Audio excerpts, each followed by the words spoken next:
চীনকে ঋণের সুদহার কমানো এবং পরিশোধের মেয়াদ ৩০ বছর করার অনুরোধ জানাবে ঢাকা। পররাষ্ট্র উপদেষ্টা জানান, চীনের সঙ্গে তিস্তা নিয়েও ইতিবাচক আলোচনা হতে পারে। নদী ব্যবস্থাপনার সমঝোতাটিও নবায়ন করা হবে। বিকালে পররাষ্ট্র মন্ত্রণালয়ে আসন্ন চীন সফর নিয়ে ব্রিফিংয়ে এসব তথ্য দেন তৌহিদ হোসেন। ৩ দিনের সফরে বেইজিং যাচ্ছেন পররাষ্ট্র উপদেষ্টা তৌহিদ হোসেন। এই প্রথম অন্তর্বর্তী সরকারের কেউ চীন সফর করছেন। আগামী মঙ্গলবার হবে পররাষ্ট্রমন্ত্রী পর্যায়ের বৈঠক। গুরুত্ব পাবে বিগত আওয়ামী লীগ সরকারকে শি জিনপিং এর দেয়া প্রতিশ্রুতির ১ বিলিয়ন ইউয়ান ছাড় সহ বাণিজ্য ঘাটতি ও ঋণ নিয়ে। ইন জেনারেল সুদের হার কমানোর জন্য অনুরোধ করব এবং একটা গুরুত্বপূর্ণ বিষয় হচ্ছে যে কোনো ক্ষেত্রে 15 বছর, কোনো ক্ষেত্রে 20 বছরের পরিশোধ সীমা থাকে।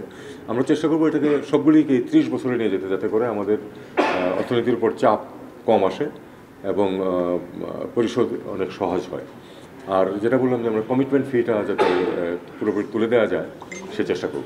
তিনি আরও জানান, তিস্তা প্রকল্পে আওয়ামী লীগ ভারতকে বেশি প্রাধান্য দিলেও বর্তমান সরকার চীনের বিষয় অনেকটা নমনীয়। আসলে প্রকল্পের চেয়ে বড় কথা হলো যেখানে আমাদের যেটা এমওইউ আছে এই নদীর সহায়তা, নদী নিয়ে কোঅপারেশনের ব্যাপারে, সেটার মেয়াদ শেষ হয়ে গেছে। আমরা সেটা রিনিউ করার সিদ্ধান্ত আছে। গাইডিং যেটার অধীনে এই জিনিসটা হবে সেটা কিন্তু আমরা করে আসছি। তারপরে এটা তো প্রজেক্ট নিয়ে নেগোসিয়েশন তো হলো এর পরবর্তী বিষয়। অগ্রগতি হতে পারে, কিছু প্রাথমিক কথাবার্তা হতে পারে। তারপর আমরা তো সমস্যা সমাধানে আমরা ইতিবাচক, এতে তো কোনো সন্দেহ নেই। এক প্রশ্নের জবাবে পররাষ্ট্র উপদেষ্টা বলেন, ভারত, চীন ও যুক্তরাষ্ট্র সহ সব বড় দেশের সঙ্গে সম্পর্ক হবে ভারসাম্যের, প্রাধান্য পাবে দেশের স্বার্থ। নতুন সরকার যখন আসবে তাদের কিছু বক্তব্য থাকতে পারে, সেটা আমরা দেখব এবং we shall cross the river when the river comes. এখন আমরা স্পেকুলেট করার আসলে কিছু নাই। আমরা মনে করি না যে মার্কিন যুক্তরাষ্ট্রের সরকার পরিবর্তনের কারণে বাংলাদেশের সাথে সম্পর্ক কোনো হোঁচট খাবে।